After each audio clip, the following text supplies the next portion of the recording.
Ertuğrul ne yapıyorsun? Ne yapıyorsun? Ne işin var makinenin içinde? Oturuyorum. Neden orada oturuyorsun? Eserleyeyim. Eserleyeyim. Oturuyorum. Anne. He. Oturuyorum. Ne yapayım, gezdireyim mi seni? Gezdireyim. Bir bu mu kaldı gezdirmedik? Hadi gel salona götüreyim. Burası kaygan değil. Hayır. Hayır. Hadi yürü.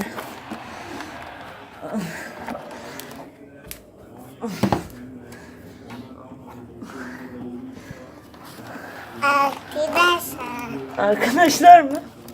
Arkadaşlar. Kim o arkadaşlar? Arkadaşlar. Arkadaşlar.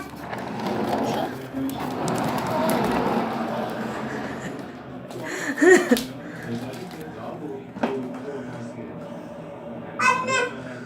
He? Elim. Ne oldu eline? Ah. Şu. Neresi? Ne oldu? Şu. Şu.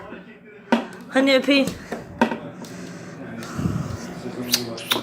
Öptüm. Hey. Hadi otur. Baby, baby. Hadi otur. Gidiyorsun. Ha. Düşersin, dikkat et. Annem. He? Kendine. He. Kendine. Tamam.